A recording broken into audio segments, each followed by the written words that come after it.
de Guipúzcoa.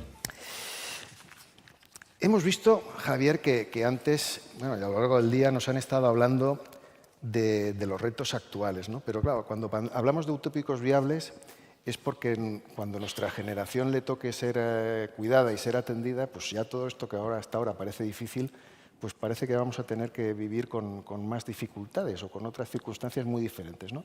Entonces, si la situación siempre es complicada de mover con las rigideces de las personas, de las instituciones, de las administraciones públicas, pues con todo lo que se avecina, con el rombo poblacional en el que estamos y las expectativas de las personas mayores que son y seremos, pues es complicado pensar en qué utópico va a ser viable, ¿no?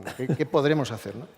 Entonces, lo primero que deberíamos conocer, lo primero por lo que deberíamos interesarnos es cómo quieren envejecer, desde tu conocimiento y desde tu análisis, cómo quieren envejecer las generaciones del baby boom, es decir, los que nacimos del 60 en adelante. Bueno, pues nada, buenas tardes. Mil gracias por la presentación a Ana y a Pedro.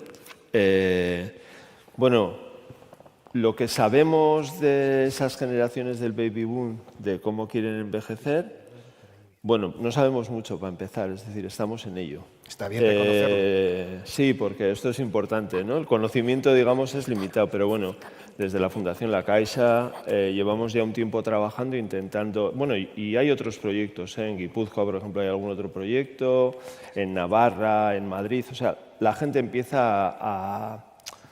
Hay un deseo, una necesidad de conocer, ¿no? Esos 14 millones de personas que decías, esos 14 millones de personas que nacían 650.000 niños al año entre el 57 y el 73, ahora nacen más o menos la mitad. Bueno, conocer un poco cómo quieren envejecer, cómo se plantean su envejecimiento, qué dimensiones van a ser importantes. Bueno, yo creo que hay un deseo de conocer, porque son, como tú bien enunciabas, generaciones muy distintas, generaciones muy pobladas, generaciones donde las mujeres han sido las más económicamente las más independientes, generaciones que han controlado la natalidad, luego volveremos sobre esto porque esto es relevante a la hora de hablar de los cuidados, generaciones que han tenido parejas muy distintas, bueno, tienen una serie de características que los definen además de que somos muchos y muchas, porque aquí estamos unos cuantos de estas generaciones entre el 57 y el 73, ¿sí? Bueno, por resumir mucho, y voy a intentar contestar también a la pregunta que proponía Ana de ¿estamos preparados? Esta la dejo para el final, como en las novelas, ¿no? Quiero decir, la resolución a última hora. La tengo apuntada aquí para que no se me olvide dar la resolución, mi opinión de esto. Pero bueno, básicamente, ¿dónde vemos que...? O sea, a ver, son generaciones muy heterogéneas, muy diversas. Hay mucha heterogeneidad y mucha diversidad. Y esto es importante porque lo que yo voy a hacer es como una especie de lo común, pero desvirtúa bastante, o sea, al final tenemos que entender que esto es como una especie de resumen de todo lo que hay y dentro de este mundo hay muchas posturas, pero bueno, básicamente, yo creo que vienen cambios relacionales muy relevantes, cambio en el mundo de las relaciones y ahí se pueden analizar tres cosas fundamentalmente, o tres cuestiones, ¿no? Los cambios en la familia, los cambios en los modos de cuidar y ser cuidados, y los cambios en las relaciones entre personas, por decirlo así, entre coetáneos o entre amigos. Familia. Yo creo que el gran cambio que viene es un cambio, así como las generaciones anteriores. Tenían, o sea, tú le preguntabas, yo me acuerdo cuando has hecho tú la residencia de Ibar, donde yo empecé a trabajar hacía mucho, tú le preguntabas a una mujer en el año 90, una mujer que tenía 80 años, que había nacido en 1910, que había pasado la Guerra Civil Española, la posguerra y varias pertinaces sequías, ¿no? que decían en el momento, ¿no? Bueno, pues, ¿cuál era su proyecto de vida? Y esta mujer no tenía ningún proyecto de vida más allá de cuidar a los demás, de estar con los demás, de facilitar la vida a los demás, de cuidar a su marido. No había proyecto de vida, no había entrega a la familia y nadie se imaginaba la posibilidad de tener siquiera un proyecto de vida. Bueno, yo creo que en este momento uno de los grandes cambios al menos es que las personas imaginan un proyecto de vida personal más allá del familiar y por lo tanto cuando nosotros abrimos la puerta a que el proyecto de vida personal es relevante, claro, esa relación que antes era de entrega hacia la familia se reconstituye o se reconceptualiza como una mirada de vínculo, vamos a decir, y que por lo tanto tienen que, ¿no? Esas relaciones que antes eran, bueno, no tenías que preguntar si necesitabas el otro porque el otro estaba, en este momento eso se configura de otra manera porque las personas y especialmente las mujeres creen que tienen una especie de responsabilidad moral o ética con respecto a su propio proyecto de vida. O sea, no es una cuestión de egoísmo, de que las cosas han cambiado a peor, que sería una lectura fácil, sino que la gente lo que dice es, oye, yo tengo una responsabilidad con mi vida la tengo que vivir con plenitud, entre comillas, o de manera satisfactoria, y quiero vivirla, y además tengo una especie de obligación moral de vivirla. Eso es lo que yo creo que sienten estas generaciones, y aquí evidentemente vienen cambios muy importantes. Si queréis luego ya comentamos más en profundidad, ¿eh? Bueno, con los cuidados, que es el segundo tipo de relación, ¿no? Bueno, con los cuidados vienen cambios también muy relevantes. Si a la familia, digamos, por decir así, le ponemos límites porque tenemos que equilibrar nuestra vida personal y nuestra vida familiar, pues en los cuidados pues es evidente que esto es así mismo, pero es más, como es en la familia, pero con más, digamos, intensidad, ¿no? Creo que hay una cuestión a destacar, que son generaciones donde creo que hay una ruptura entre comillas, con el mundo de los cuidados en el siguiente sentido. Son generaciones que han cuidado, sobre todo las mujeres han cuidado de sus madres, pero son generaciones que muchas de estas personas no quieren que sus hijos les cuiden. No se sabe si los hijos les quieren cuidar, ¿eh? Pero ellas creen que el cuidado es hacer un paréntesis, imaginaros una enfermedad de Alzheimer de 10, 15 años en la vida de una persona, donde bueno, tienes que esa especie de, ¿no? de juego circense de los platos en movimiento, donde tienes que trabajar, tienes que ser madre, tienes que ser esposa y encima tienes que tener vida personal y laboral y todo, ¿no? A la vez. Bueno, digamos que esa experiencia que para muchas personas ha sido traumática, entre comillas, o sea, que ha sido complicada, vamos a decir, y que creo que en gran parte ha sido porque se han sentido muy solas en ese camino. No la quieren para sus hijos. No la quieren pasar a sus hijos. Y por lo tanto hay una especie de ruptura. Creen que es algo que se lo tienen que solucionar ellos y hay una especie de ruptura. Ahí no hablan con los hijos o con las hijas de esto porque solo el hablarlo ya de alguna forma supondría una carga y un cercenamiento de la vida de los demás. Y claro, vuelven un poco la interdependencia clandestina, por decirlo así. Porque claro, no hablamos ni siquiera de compromiso, no hablamos de cuidados, no hablamos... Creo que hay un cambio importante de ahí. Y creo que si les preguntáramos a los jóvenes, probablemente en los grupos que hemos hecho y en lo que estamos viendo, creo que los jóvenes sí que quieren cuidar. Otra cosa es cómo quieren cuidar. Y tú cómo quieres ser cuidado. Pero no hablar, al final cercena también esa conversación, que yo creo que es importante. Pero ahí vienen cambios muy relevantes. Esto es especialmente claro en el mundo de las mujeres. Probablemente, insisto, porque bueno, les hemos dejado más solas de lo...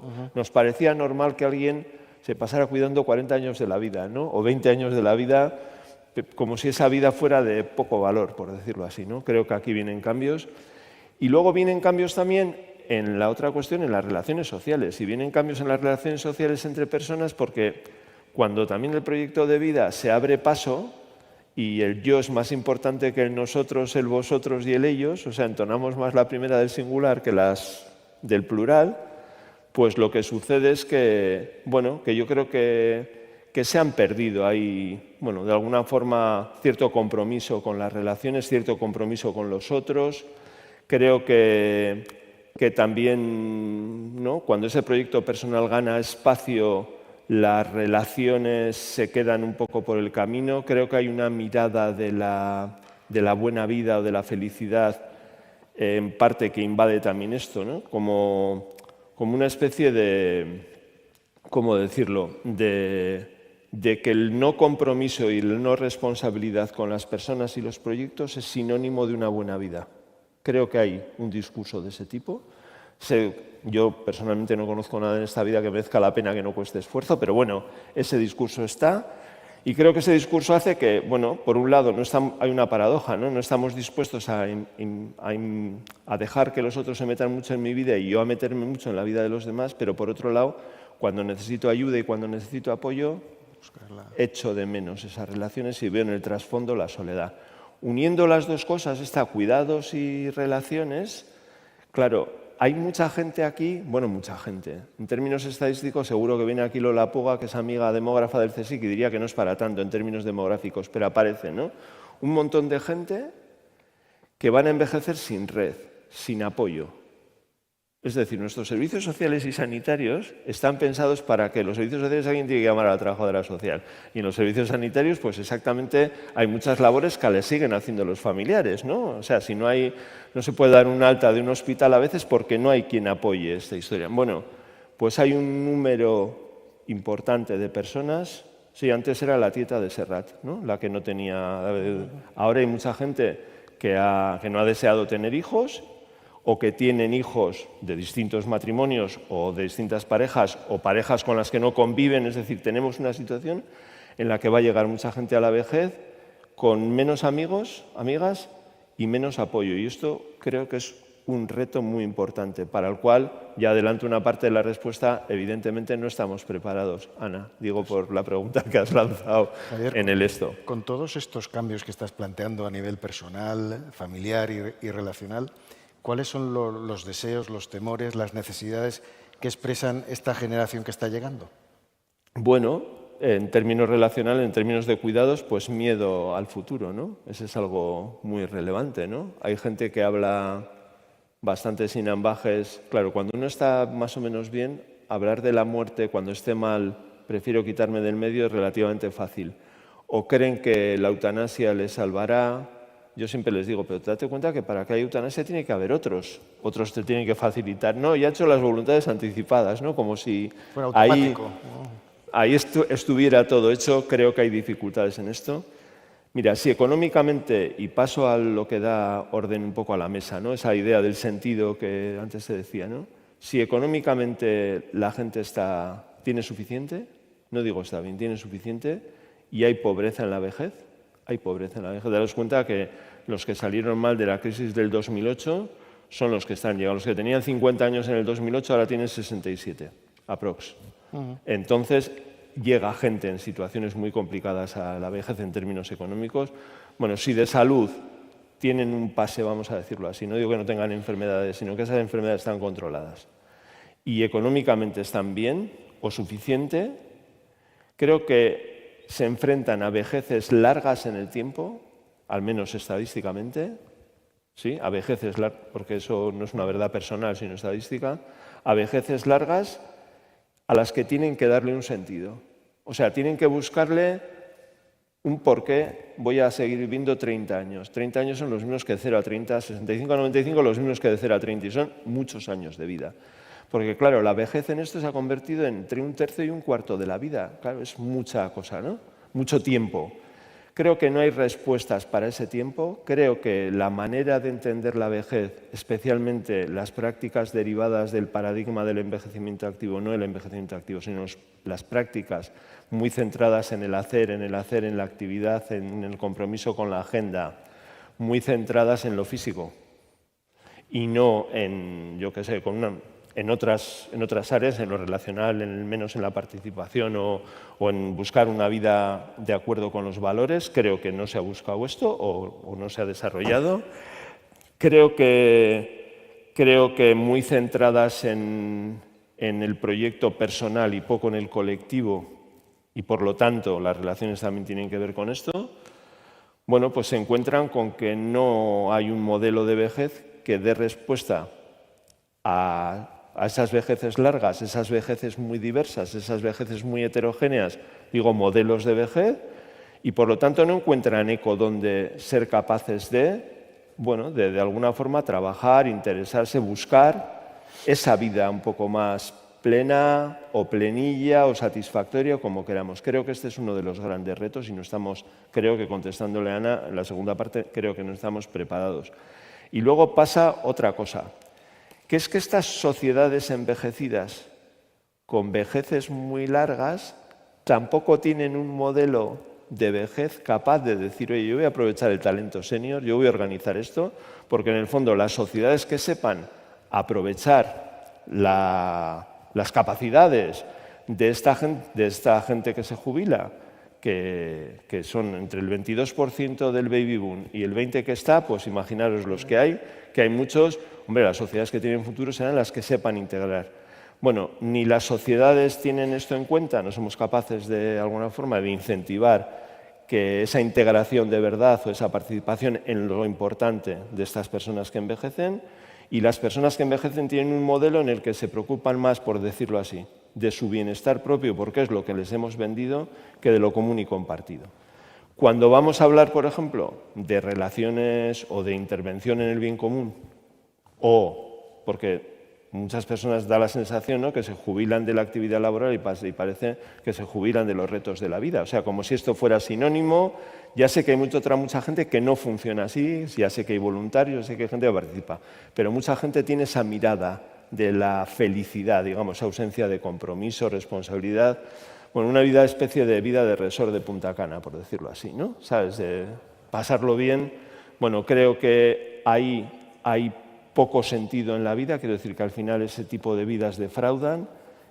Por el otro lado, no sabemos muy bien cómo organizar estas vidas propias, y por otro, tenemos sociedades en las que no somos capaces de orientar ese talento pues hacia el bien común, hacia los retos y desafíos que tienen todas las generaciones, que tienen los jóvenes con la vivienda, que tiene Palestina, que tiene Ucrania, que tiene el clima, todos los retos que todos sabemos. Tampoco somos capaces de orientar. Entonces creo que estamos como en ese momento de impasse. Bueno, es un momento de retos y tiene que ser también un momento de oportunidades. Tú decías las personas mayores hoy por hoy son la base de mucho del mundo del asociacionismo y del voluntariado, ¿eh? Las asociaciones es que hay muchos, que se nutren. Sí, bueno, ya, y seremos más, pero que hay muchos mayores que sí que están participando y son un elemento clave en este momento. Entonces, ¿cómo conjugar en este sentido esos elementos asistenciales y los emocionales basando en ese propósito de vida? Bueno, yo creo que es que en parte, o sea, cuando uno repasa lo que nos da una vida buena y cuando uno repasa desde Víctor Frank hasta ahora, bueno, la filosofía griega da lo mismo, ¿no? O sea, cuando nos da Aristóteles, por ejemplo... fundamental, Víctor Frankl.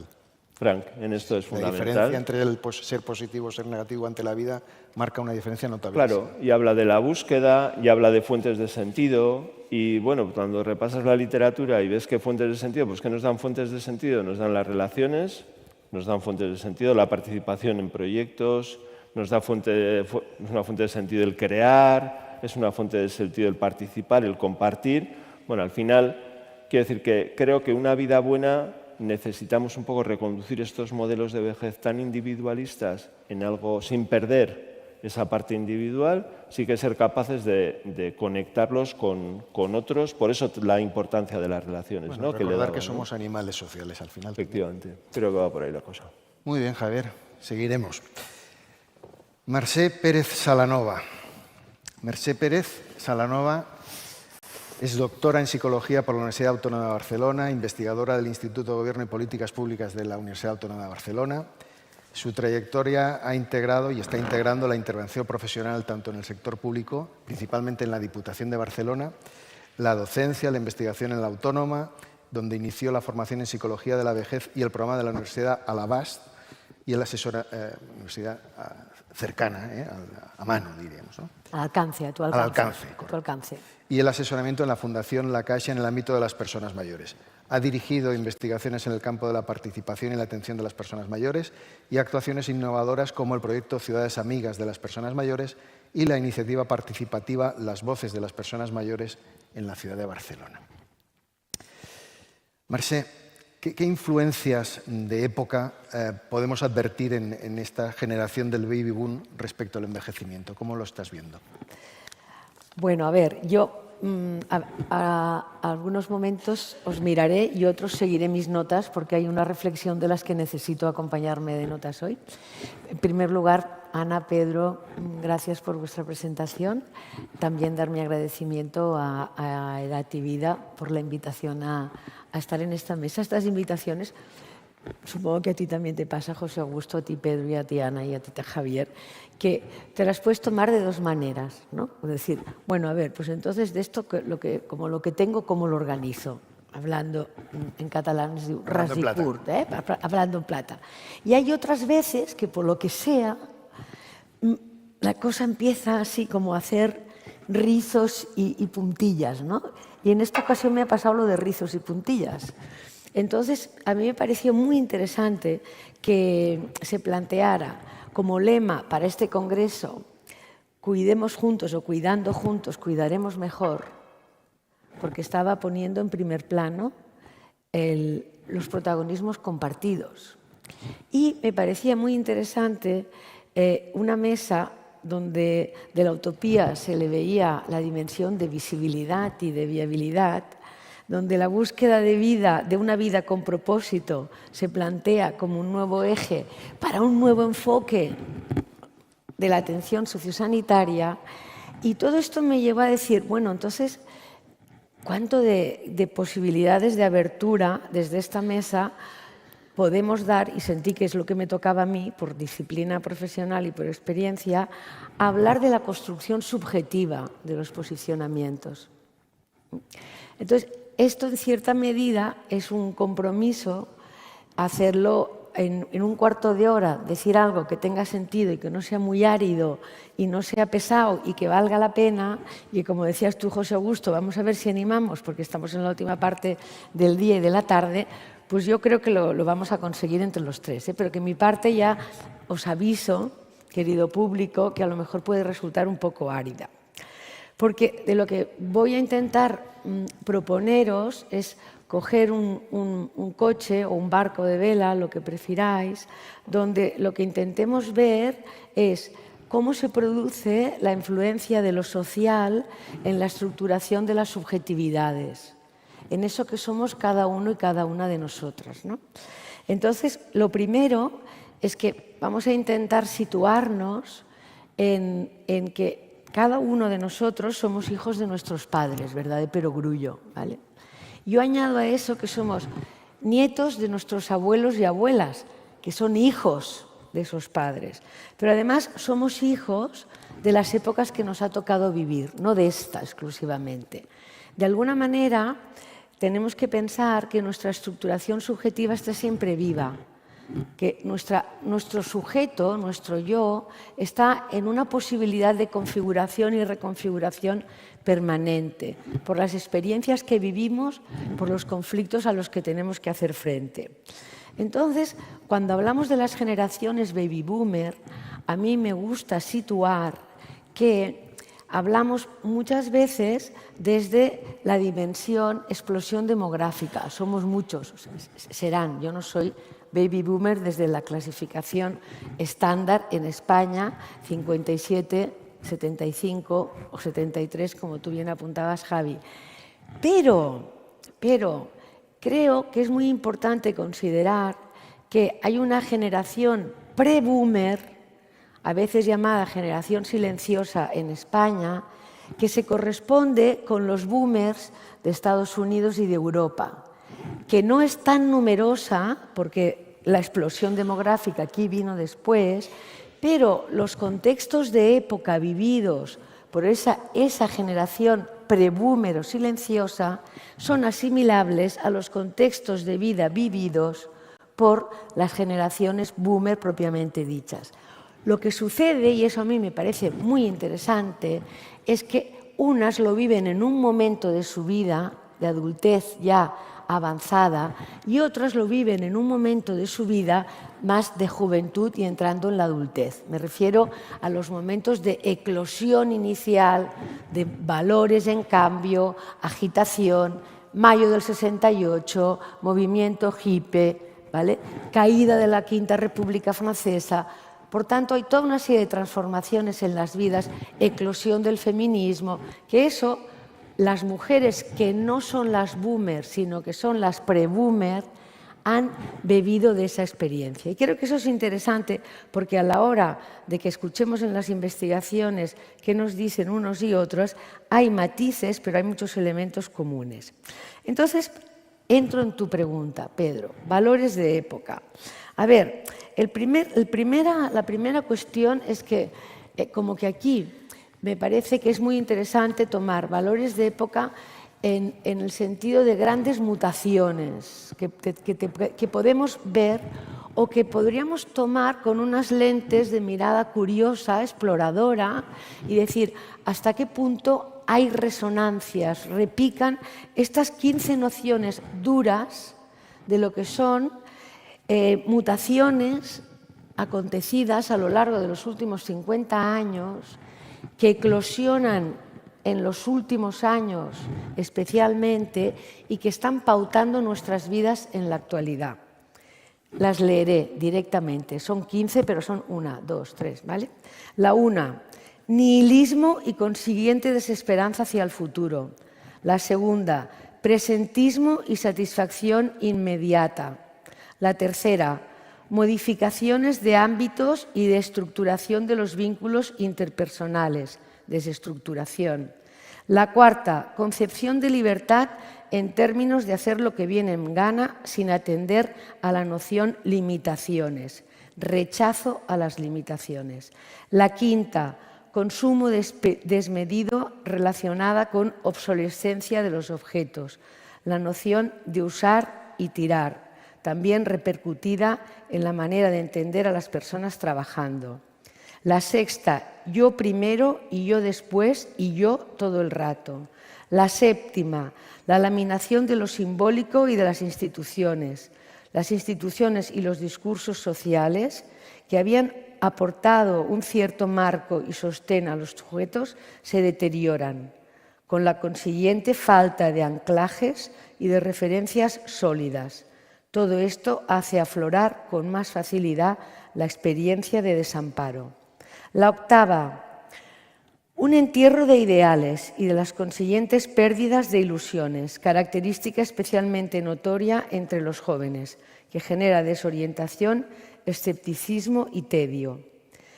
La desestima de la capacidad del ser humano de comprometerse en una actividad colectiva y o solidaria, y la idea de que un cambio social positivo no es factible.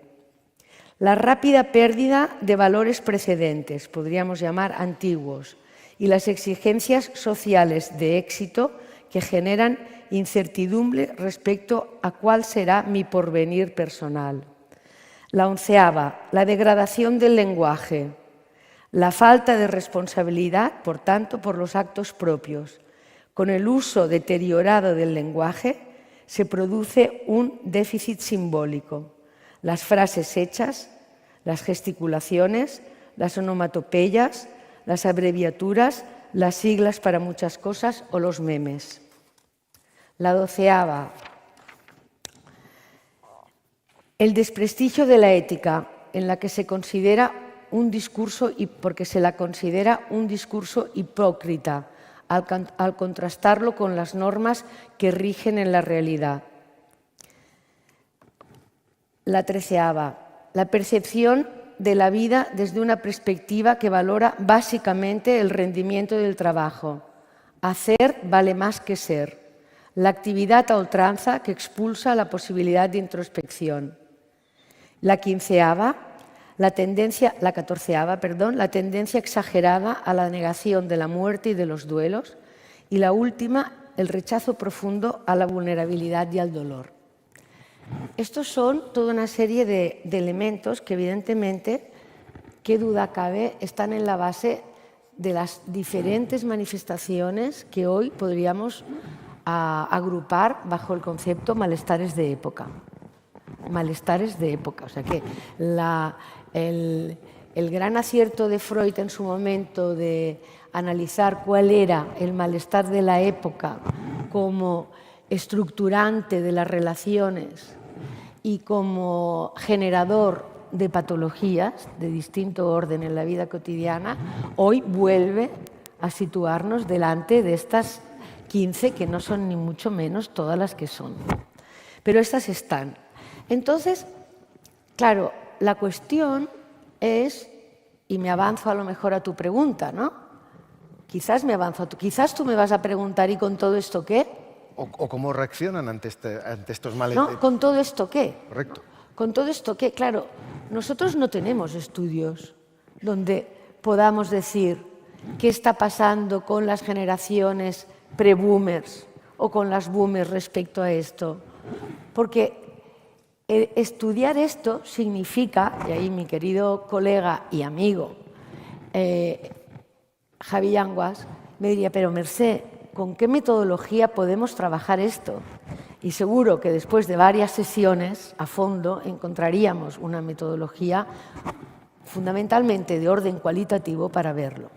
Lo que sí me parecía a mí interesante compartir hoy con los que estamos en esta sala es qué pasa entre eso que llamamos lo social, esas condiciones y la constitución subjetiva, la estructura subjetiva. ¿Cómo eso nos impregna? ¿Eso nos impregna? ¿Nos impregna a todos y a todas por igual? Porque vivimos en la misma realidad. ¿Nos impregna de formas diferentes? ¿Cómo podemos entenderlo?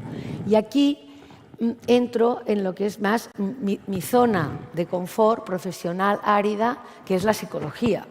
Entonces, aquí tenemos que entender que esa función que llamaríamos desde la psicología la función identificante, es decir, cosas que suceden, entornos en los que vivimos, experiencias que observamos, experiencias que sentimos, con las cuales nosotros construimos nuestra identidad. Para cualquier ser humano, la experiencia de identidad básica, primera, primigenia, es la que se establece en el entorno familiar. Por tanto, los primeros agentes de identificación son sus padres, su padre y su madre, sus padres, sus madres en la actualidad, con diferentes constelaciones, estructuras familiares, pero esos son los agentes de identificación básica. Pero después, todo lo que vamos viviendo a lo largo de nuestras vidas, como ahora estamos viviendo esa circunstancia con esas 15 características duras que os planteaba, todo esto nos impregna, deja su huella. Y puede dejar su huella de diferentes maneras en diferentes personas, porque nuestra identidad básica no se hace desde esta huella social. Nuestra identidad básica se construye a través de nuestras relaciones primarias y son con nuestros padres, con nuestras madres, con nuestras familias y en el momento de la pubertad y de la adolescencia con los diferentes grupos con los que nos relacionamos. ¿Por qué? Porque constituyen nuestros elementos de ideal hacia los que nos miramos, con los que nos confrontamos. Entonces, la estructura psíquica incorpora de manera temporal o permanente alguno de estos elementos y los puede incorporar con mayor intensidad o con menor intensidad. Por eso podemos encontrar jóvenes que viviendo las mismas situaciones de desesperanza hacia el futuro, algunos puedan continuar porque tengan probablemente un entorno familiar que los sostiene, que no quiere decir que sea un entorno familiar de mayor nivel socioeconómico, ¿vale?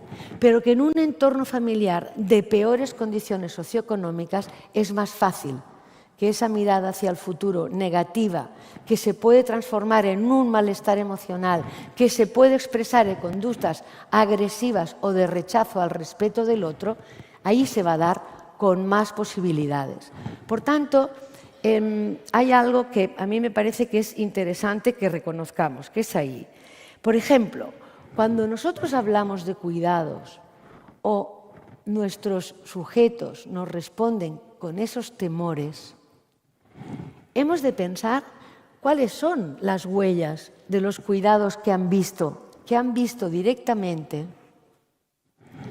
y que han visto indirectamente, que no los han visto pero que vienen de la experiencia de sus padres, en tanto que hijos de los que ahora están viendo ellos como abuelos, ¿de acuerdo? Por tanto, cuando estamos intentando discernir qué es lo que ocurre con las expresiones de los boomers o de los pre-boomers, creo que es muy importante ver cuál es la ruta, la génesis de esos modelos y igual que podemos apreciar que a lo largo de estas últimas décadas hemos entrado en una fuerte desescalada de lo que eran los valores familistas como valores centrales para el cuidado, a la vez, igualmente, hay una referencia a los valores familistas, entre otras cosas, porque no hay marcos alternativos. Y como seguramente muchos de los que estáis en la sala habéis escuchado a la amiga sueca, sí, está claro que los marcos de referencia internos que pueden tener los suecos y las suecas no van a ser los mismos que estamos teniendo la generación pre-boomer, entre los que me apunto, o los miembros de la generación boomer que hay en la sala. Y eso es interesante que lo podamos comprender, porque algo de lo que creo que somos en parte todos responsables es de reconocer que lo que están expresando más frecuentemente ahora esos boomers cuando les preguntamos es aquello que no quieren en términos de cuidado. Pero no nos pueden hablar en términos de lo que quieren, les cuesta hablar en términos de lo que quieren.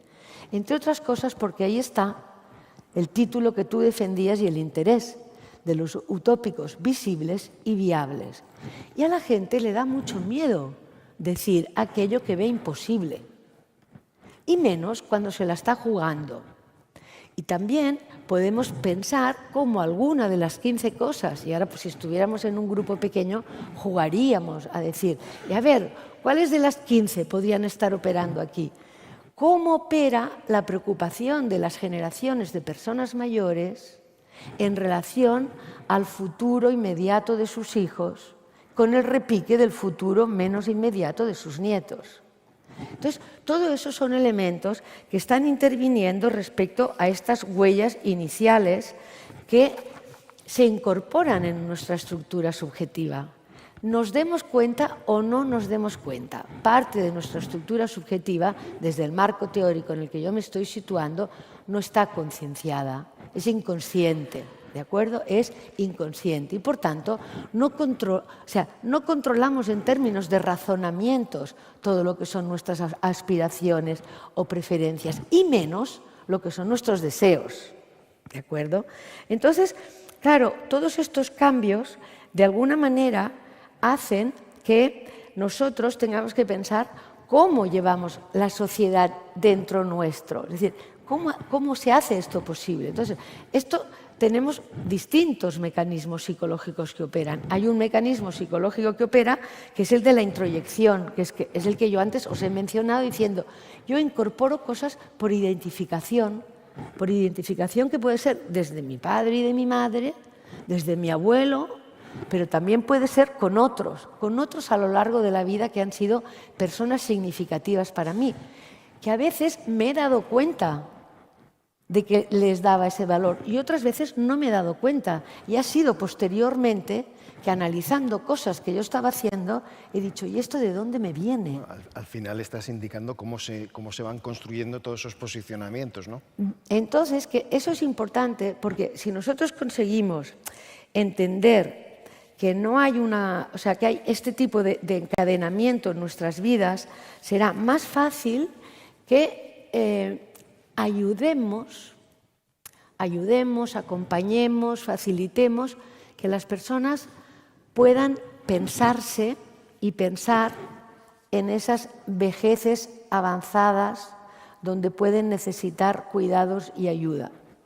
Y puedan, por tanto, hacer uso, construir algo que es clave en este tema que nos ocupa, que es construir una narrativa. Hay una autora que yo, a la que valoro mucho y que considero muy interesante, que es Lola López Mondéjar, que Javi, hemos hablado de ella y de sus libros en distintas ocasiones, que plantea la crisis de la narrativa personal en este momento, no de la narrativa literaria, sino que como psicoterapeuta plantea la dificultad en este momento de que las personas construyan su narrativa. Construir su narrativa es diferente de dar cuenta de las experiencias vividas, no es trazar currículum. Construir la narrativa significa una tarea de introspección, de tranquilidad, de silencios. Se requiere saber y preguntarte preguntas cómodas, facilonas, agradables y preguntas incómodas acerca de quién eres y qué has hecho y de qué valores tienes y hacia dónde vas. Significa también contrastar aquello que estás pensando de dónde te ha venido, porque parte de esa huella que nos marca lo social es algo que se expresa en una pulsión a la repetición. todos los que estamos en esta sala, nos habrá pasado más de una vez que volvemos a caer en la misma piedra. Decimos, no, ya no me volverá a pasar esto. Esto ya no me volverá a pasar, ¿eh? ¡Aylas! Pues a veces sí. Pero para que no nos vuelva a pasar, cuando es algo muy profundo, o te lo has aclarado y acostumbra a ser doloroso, esa clarificación, o si no, vuelves a caer en la misma piedra. Entonces, vivimos en un entorno en el que la repetición de determinadas cosas te la acabas creyendo, y al acabártela creyendo te modela, te modula, y por tanto empieza a funcionar el mecanismo de compulsión a la repetición. Hay un autor que a mí me parece muy interesante, y con este querría acabar porque me parece una idea bonita para compartir con la sala después de las 15 tan duras que he dejado como recuerdo de la sesión de hoy. Vamos, que yo ya dudaba, porque pensaba que todas son muy duras. Pero bueno, hay otro autor que a mí me parece muy interesante en torno a esta idea de la narrativa, que es Paul Ricoeur, que es un histórico, un sociólogo del conocimiento, que habla de la necesidad del sí mismo y del sí mismo reflexivo. O sea, sin reflexión, sin metacognición sobre uno mismo, no hay posible construcción de narrativa. Luego los humanos podemos funcionar en la vida con pseudonarrativas o con narrativas muy simples y describir experiencias y emociones y ser ricos en describir experiencias y emociones y cada día intensidades vividas, ¿no? O podemos ser, por ejemplo, narrativas centradas en torno al cuerpo. Por ejemplo, en la actualidad el yo corporizado es un yo fuertísimo. Este es un tema muy importante para trabajar en relación a la vejez. Pero bueno, Ricoeur plantea el interés del sí mismo reflexivo y nos dice, el sí mismo reflexivo que se narra tomándose por objeto, por tanto, pudiéndose pensar sobre sí mismo, debe adquirir previamente un reconocimiento de sí que pasa por el reconocimiento del otro. En la dialéctica identidad-alteridad, reconocerse es ser reconocido, reconocimiento mutuo. Y yo os planteo, ¿podemos preguntarnos, cada uno, quiénes son esos otros a los que dirigirnos en esta clave? ¿Podemos pensar que dentro de la utopía viable y visible está el favorecer construcciones que permitan esas relaciones de reconocimiento? Y aquí me quedo, Pedro. Gracias, Mercè. De nada. Gracias.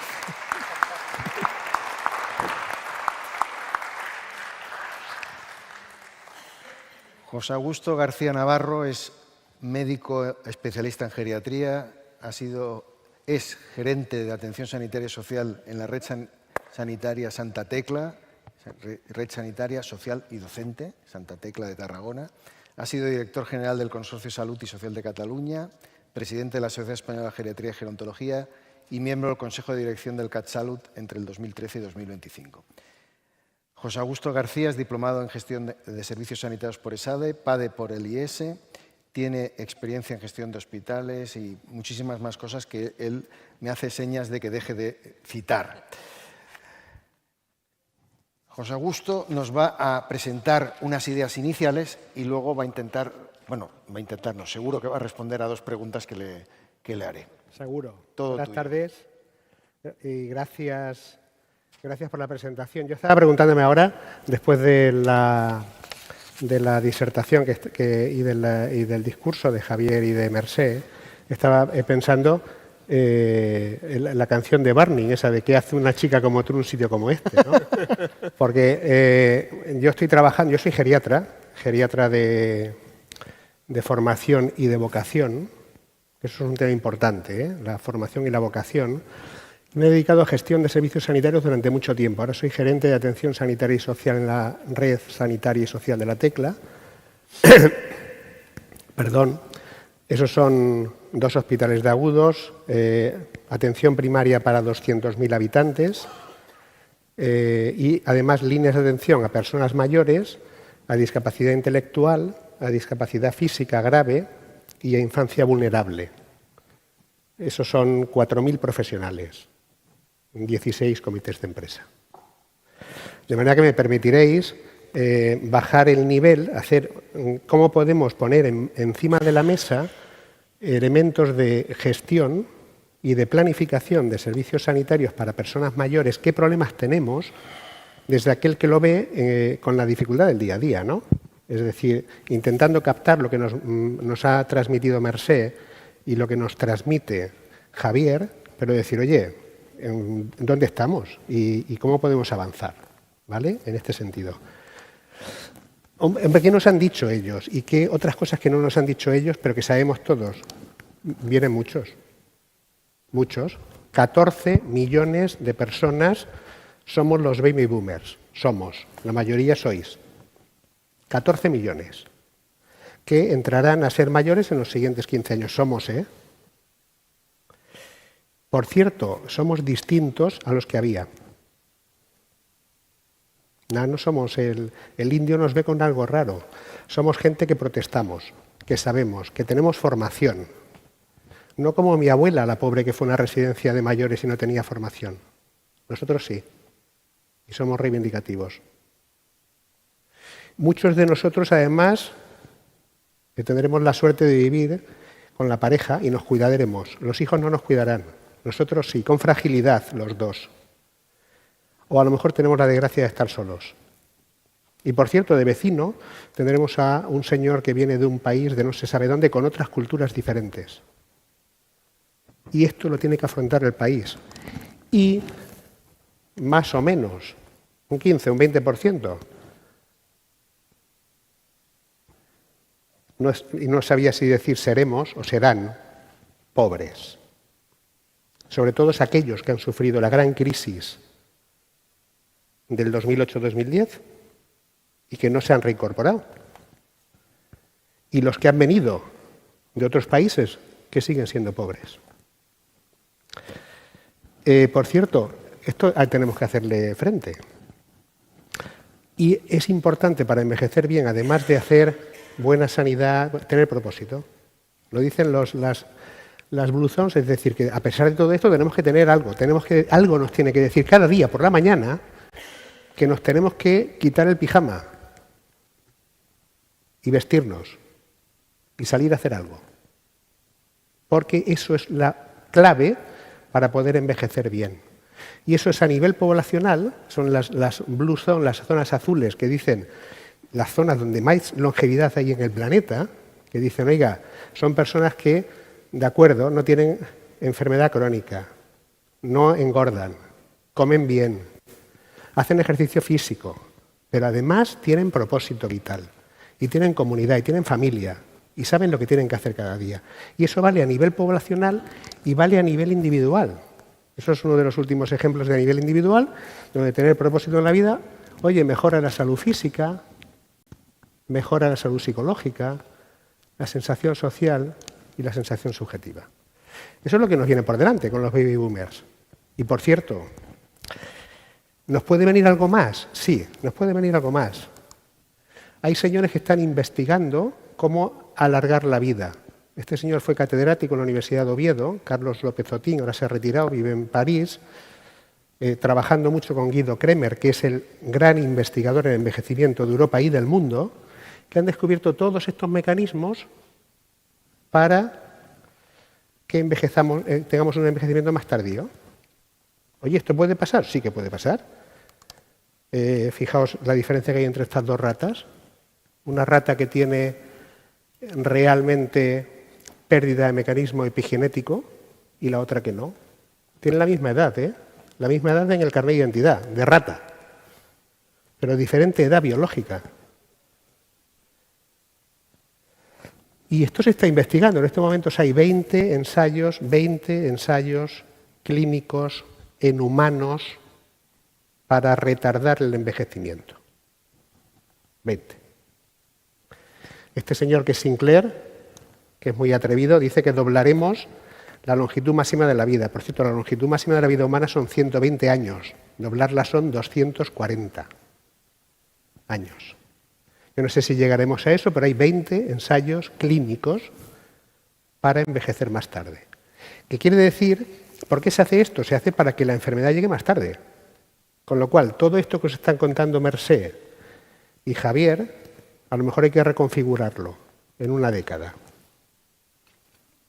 poniendo el contador un poquito más tarde. Esto es un tema importante, hay que decirlo.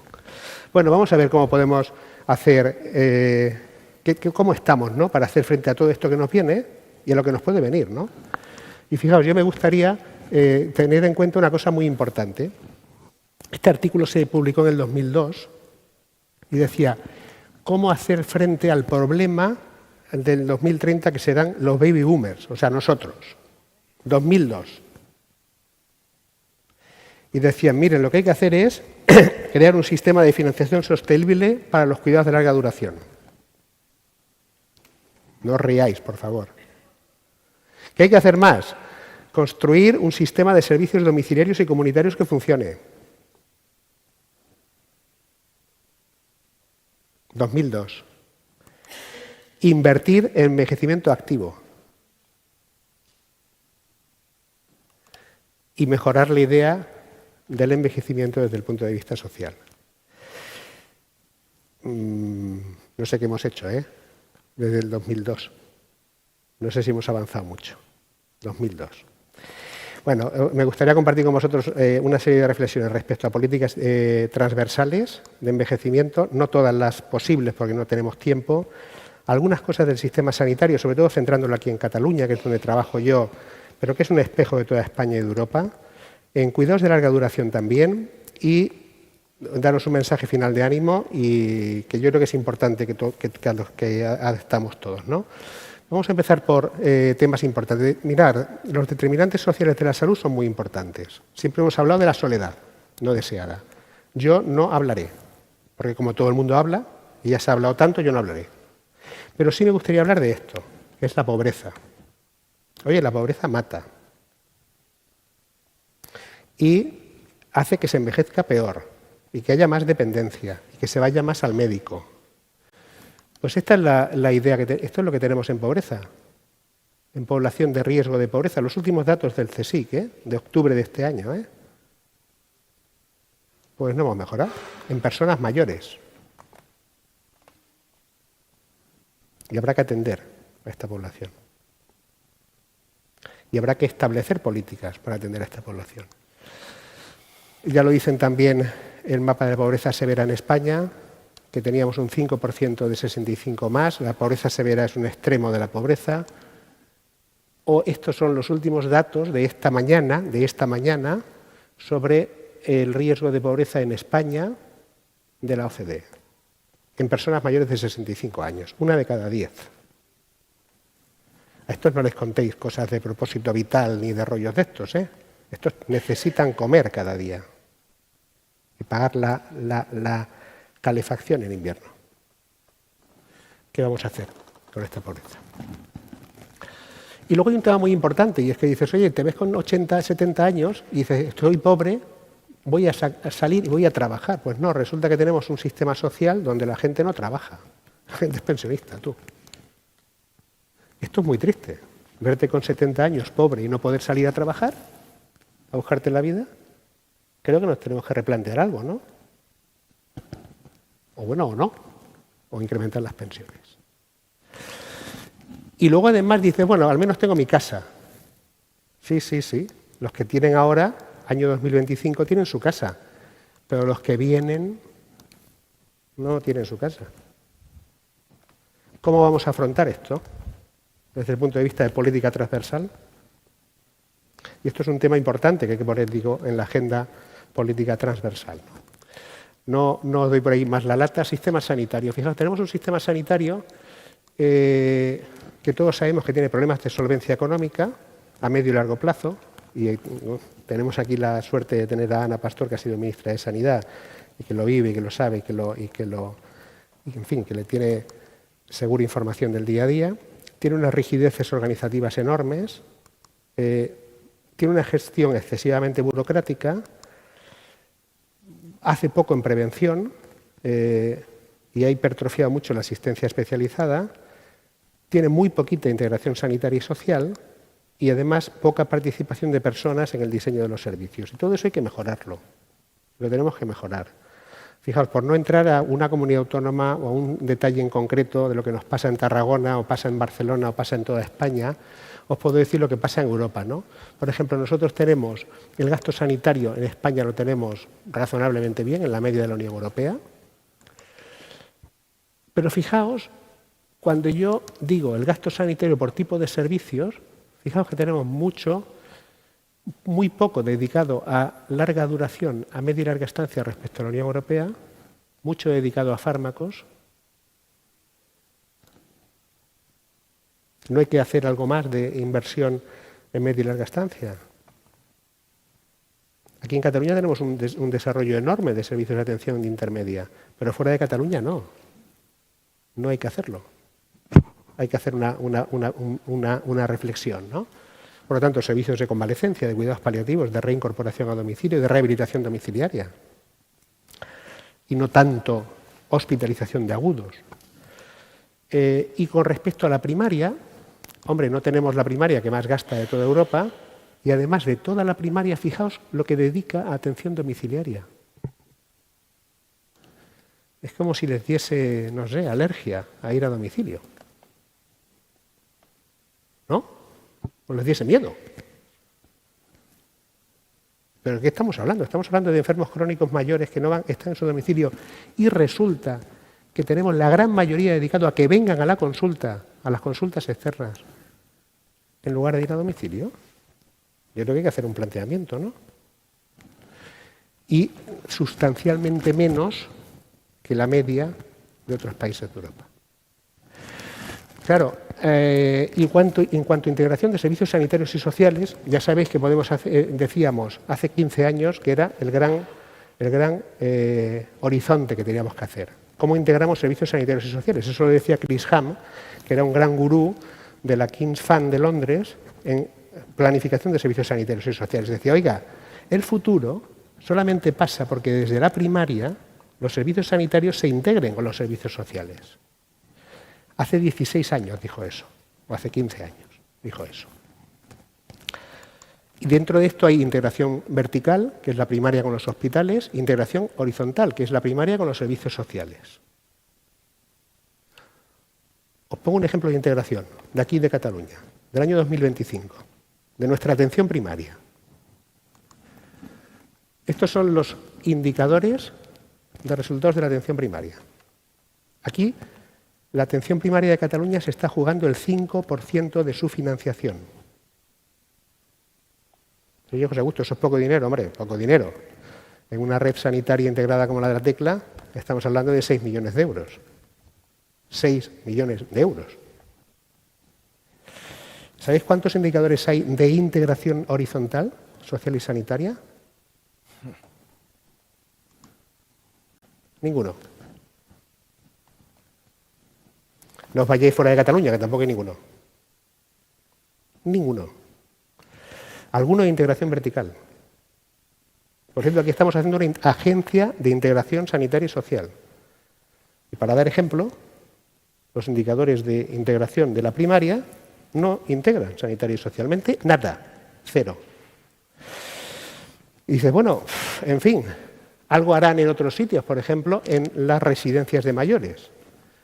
Fijaos lo que dicen aquí, en residencias de mayores hay que hacer valoración integral y el plan individual de atención. Tenemos una agencia que hace el plan de despliegue de atención integrada social y sanitaria en residencias de mayores, aquí en Cataluña, que incluso hace seguimiento de los indicadores que se hacen. Si se está prescribiendo bien, se está derivando bien, etcétera, etcétera. Fijaos este de aquí. Dice porcentaje de planes individuales de atención a pacientes crónicos en residencias de mayores.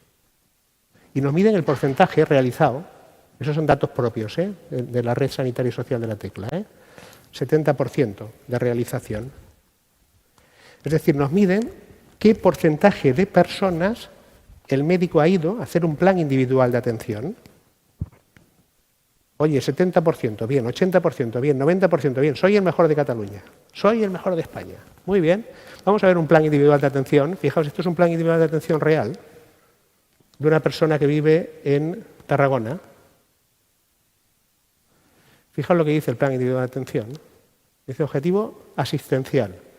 Priorizar la atención en residencias sin descartar traslados al hospital. Oiga, ¿esto es una broma? ¿Esto es una broma? ¿Esto qué es? A este paciente hay que hacerle atención urgente, hay que hacerle soporte vital, hay que hacer traslado a hospital, hay que ingresarle en una UCI.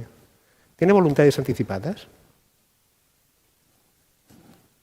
¿O solamente miramos que esto esté escrito?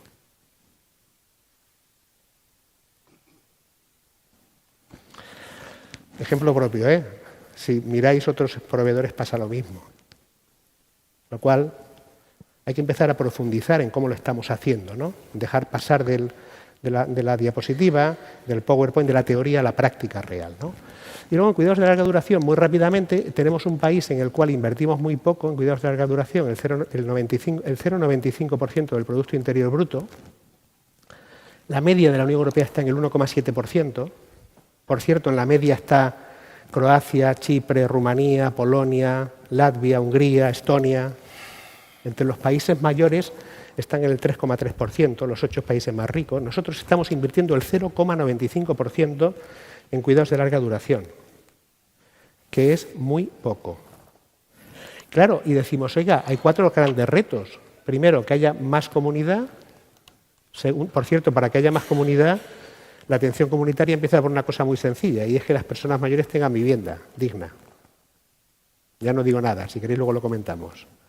Segundo, profesionales mejor considerados. Tercero, cuidadores más empoderados y cambio en el modelo de cuidados. Más atención centrada en la persona, más domicilio y más residencias. Claro, fijaos bien, los cuidadores. Esto es un ejemplo de toda Europa, ¿eh? Pasa en España y pasa en toda Europa. Yo no quería tampoco centrar, digamos, las penas en España, ¿no? En toda Europa, ¿qué pasa? Que las personas que se dedican a cuidados de larga duración, pues cobran menos, tienen peor entorno físico, tienen peor consideración social, trabajan más por la mitad. Aquí en concreto, en Cataluña, una enfermera en cuidados de larga duración en residencias de mayores cobra la mitad, el 50%, y trabaja 180 horas más. Miro al director general de mayores, que seguro que es un objetivo suyo, para mejorar. Pero es así, esa es la realidad. ¿Qué pasa además? Claro, dices, oye, pero José Augusto, ¿cómo puedes tener tanta gente mayor en un país que es el 4º más envejecido del mundo, que tiene solo el 0,95% dedicado a cuidados de larga duración, que paga mal los profesionales y que faltan profesionales? Pues muy sencillo. ¿Quién se encarga del cuidar a los profesionales? La familia. Somos los campeones de Europa en cuidados informales, en cuidados no profesionales. Por cierto, recae todo en la hija y en la mujer. Claro, si no invertimos, no pagamos bien a los profesionales, ¿quién tiene que cuidar a las personas? Pues la familia. Es obvio, ¿no? Y todo el mundo además está de acuerdo en este nuevo modelo. Decir, oiga, ¿cuál es el nuevo modelo? Tú le preguntas a la gente y lo lees en la literatura y dices, mira, es un modelo que tiene que ser con más autonomía, potenciar la comunidad, más servicios domiciliarios, más centros de día, más terapéuticos, más viviendas accesibles, saludables y con servicios, y solo residencias las imprescindibles. Por cierto, cada vez habrá más residencias, porque cada vez habrá más gente mayor y cada vez habrá más gente con dependencia. Que nadie se preocupe de que no haya residencias, cada vez habrá más, pero habrá que potenciar servicios domiciliarios. Y luego yo creo que es muy importante que participe el ciudadano, que haya transparencia y que haya calidad en la atención, que no estamos prestando atención a estos aspectos, ¿no? Fijaos, ¿se puede hacer esos? ¿Más atención domiciliaria? Sí. Eso es el presupuesto de cuidados de larga duración en Dinamarca, donde dedican exactamente 6 veces más a la atención domiciliaria a personas con dependencia que a la atención residencial. 6 veces más dinero público. Ahora me decís, José Augusto, eres un tramposo, eso es el año 2005. No, y en el 2020 también. Cada vez tienen menos gente ingresadas en residencias y más gente en domicilio, porque invierten más en atención domiciliaria que en atención residencial. Por cierto, en Cataluña estábamos en el informe del Consejo Económico y Social del CES del 2020, en atención domiciliaria estábamos dedicando 20 minutos al día a las personas con dependencia. No me he equivocado al decirlo, 20 minutos al día. Ahora hemos crecido un 30%. Estamos dedicando 26 minutos al día. Esta es la realidad. Lo podéis leer en este caso de la Organización Mundial de la Salud. Nosotros hicimos un estudio en la Sociedad Española de Geriatría y Gerontología donde podíamos incrementar las horas de atención domiciliaria hasta 3 horas al día. No llegamos, nos quedamos en una media de 2. Y el riesgo de ingreso en residencia, fijaos cómo cae. En cuanto dedicas a atención domiciliaria dinero, baja un 300% el riesgo de ingreso en residencia. Luego habrá que hacer alguna política en ese sentido, ¿no? Y bueno, no, estos son los datos de esta mañana. Fijaos, estamos dedicando también muy poco por ejemplo, a atención personal y seguimos dedicando muy poco a atención domiciliaria, ¿no? Dentro de todo lo que hacemos de protección a la dependencia de todo el país, ¿no? De toda España. El acceso a las residencias es muy malo. Estamos en una media de 334 días. Ya sé que este informe no le gusta a la Administración, pero es un informe que hacen los gestores de residencias. Una media de 334 días desde que solicitas el acceso, la petición de dependencia, hasta que tienes un PIA de resolución de grado. 334 días, que es una barbaridad. Y, por cierto, claro, resulta que mucha gente se nos muere en el camino. Una cifra enorme de personas esperando. Y esto, que es un signo de alarma para cualquier servicio de atención a la dependencia o atención social, pues es una cosa normal, ¿no? Que sale en los periódicos y no nos estamos dando ninguna importancia, ¿no? Nos parece que es un poco igual. ¿Probablemente lo podamos mejorar todo esto? Pues no lo sé, no lo sé. Nos van viniendo esas personas inmigrantes, nos van viniendo esas personas con familias frágiles que no tienen hijos, personas separadas, 14 millones de baby boomers, y para planificar los servicios sociales y sanitarios para esas personas, los sociales sobre todo, pues estamos todavía dependiendo de la cartera de servicios aquí en Cataluña, que se publicó en el año 2010.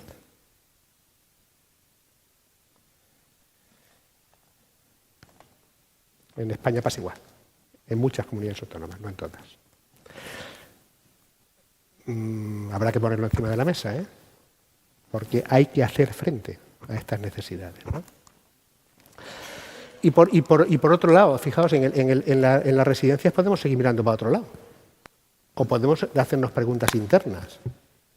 A mí me recuerda mucho al cuento este de Hans Christian Andersen del emperador va desnudo, ¿no? Es decir, sabéis el cuento, ¿no? El emperador que vais y va a ver un sastre le engaña, le dice que le pone un traje y es mentira, no le pone nada, y va desnudo y todo el mundo, porque le tenía miedo al emperador, dice, ¡uy, qué bonito traje, hasta que un niño, desde su inocencia, dice, oiga, pero si el emperador va desnudo, no lleva traje. Pues nos pasa lo mismo. Podemos mirar para otro lado o afrontar la realidad. Y la realidad es, oiga, yo creo que es mejorable la atención a las residencias. Segundo tema importante, cuidar es acompañar en un proyecto vital y dar soporte. Cuidar no es hacer una sucesión de faenas una detrás de la otra, de tareas una detrás de la otra. Cuidar no es levantar a una persona y tener 10 minutos para levantarla, 10 minutos para ducharla, 10 minutos para vestirla, 10 minutos para darle el desayuno y darle la medicación. Cuidar es también hablar, es empatizar, es ver si ha cambiado o no ha cambiado de estado de ánimo, es ver si se ha comunicado con la familia o no. Y para eso necesitamos más tiempo y más financiación. Y si no, no estamos cuidando bien. Y además, yo creo que tenemos que centrarnos mucho en dar soportes y dar libertad. ¿Sabéis lo que me pasaría a mí si hoy voy a una residencia y me gusta fumar y beberme una copa de vino por la noche, si me fumo un puro y una copa de vino? ¿Que me van a echar? ¿Me van a expedientar? Pues este es el cuidado que estamos haciendo.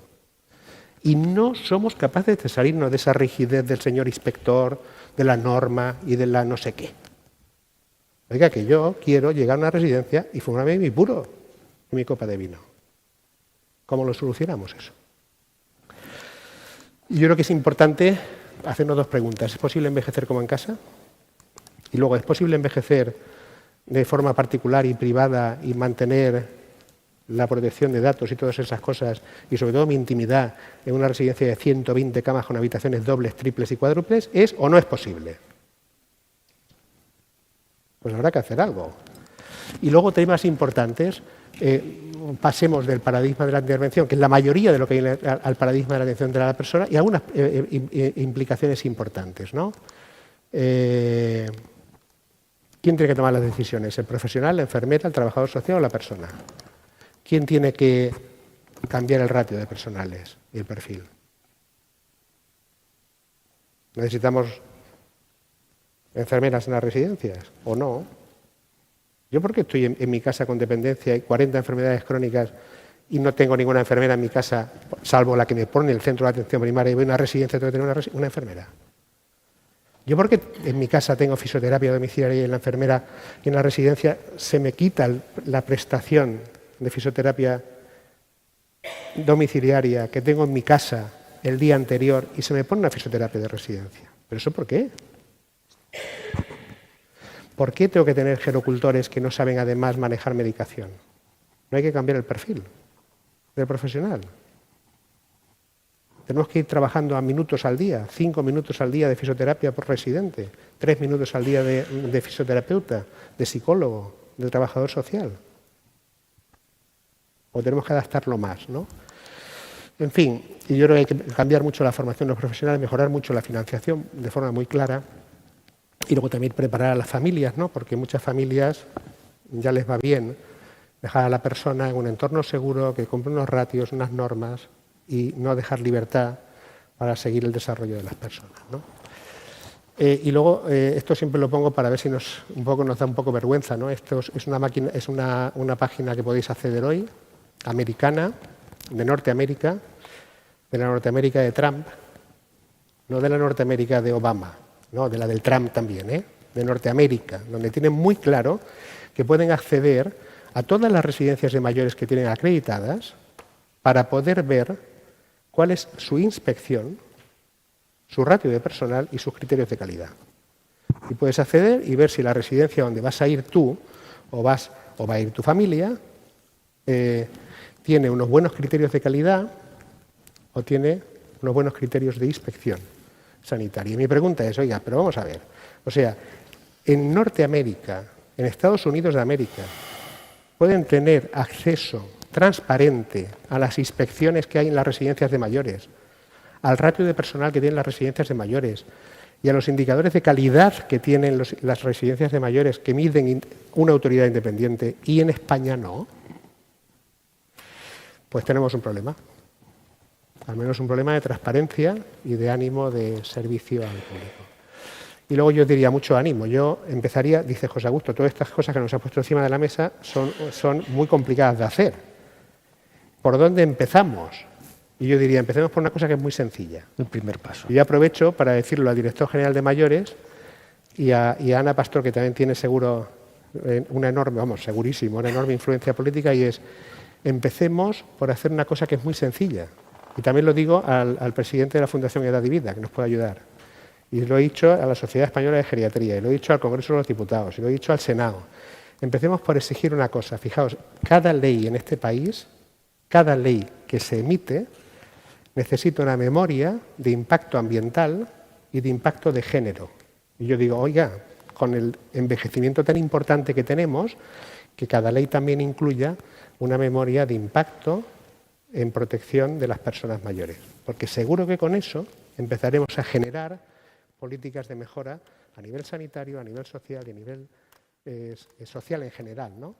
Para todos los que llegaremos dentro de poco a ser estas personas que estemos en esa parte de jubilados. Muchas gracias.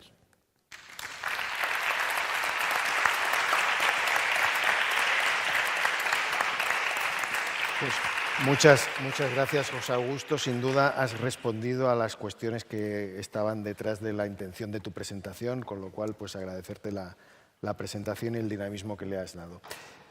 Vamos ya muy justos de tiempo. La del público, que fuera muy corta y muy concreta, yo creo que aún podríamos hacerla, y si no, daríamos final a unas palabras de la presidencia de la mesa. Ana. Pues allá voy. ¿Hay una pregunta? Sí. Hay una pregunta. Yo quería decirle a José Augusto que uno de los proyectos que tenemos en Edad y Vida, sin llegar a la América de Trump, es parecernos un poco a este sello de transparencia y hemos montado un proyecto gracias a un PERTE de la economía social que se llama Sello de Confianza Residencial. Y desde aquí, todos los que estáis, pues os pido la ayuda y la colaboración, porque en este país falta pues, cultura en que ser transparente y enseñar no es malo, sino todo lo contrario.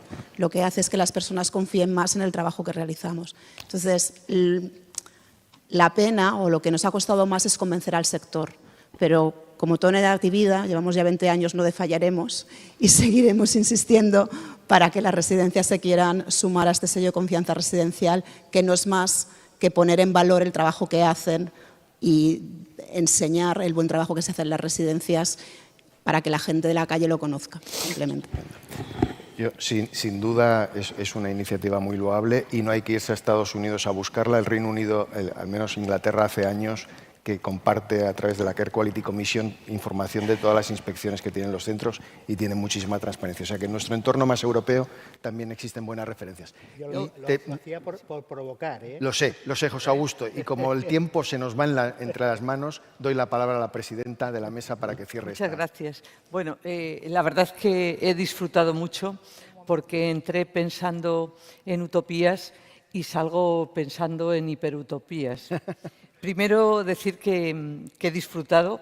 He disfrutado porque estás, nuestro moderador de lujo y nuestros tres ponentes nos han hecho reflexionar de muchas cosas, pero yo creo que de tres muy importantes. Primero, nos han dicho que es muy importante la familia y lo personal, muy importante. Segundo, que hay que cuidar y ser cuidados. Y tercero, que son fundamentales las relaciones entre las personas. Y creo que ahí está la clave.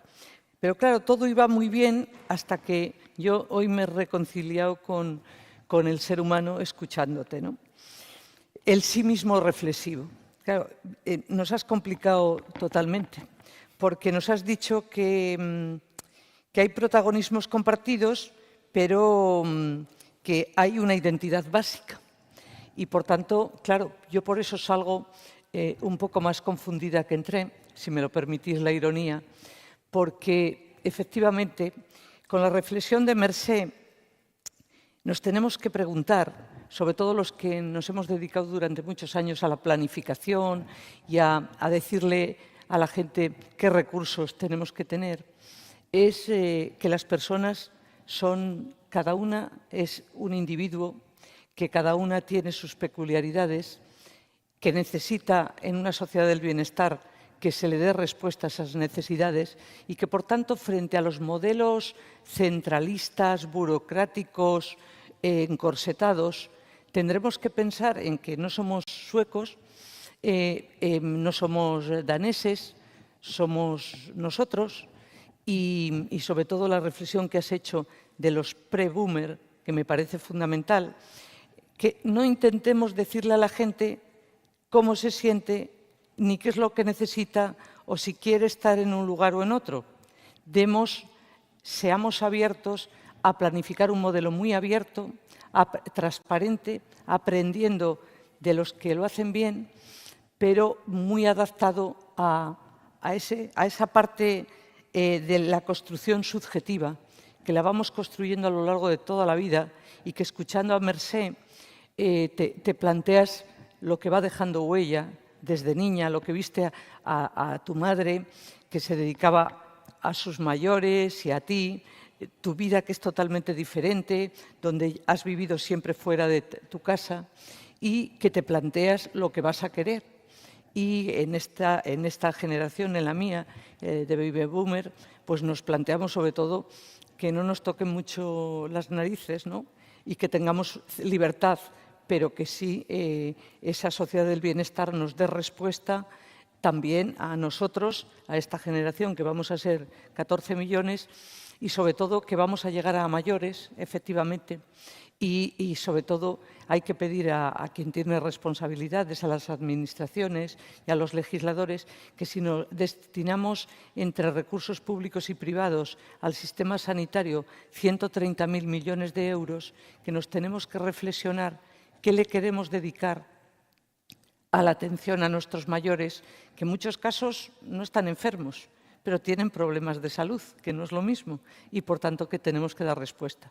Y mi última reflexión es qué estaremos haciendo mal para que tengamos que hacer que nuestros mayores toquen el sistema sanitario 20 o 30 veces al año cuando podíamos nosotros estar en su entorno. O sea, transparencia, adaptación y realidad, esa realidad de cada uno. Muchísimas gracias por esa construcción subjetiva.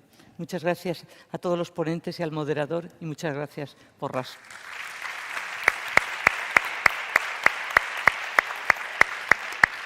Muy bien.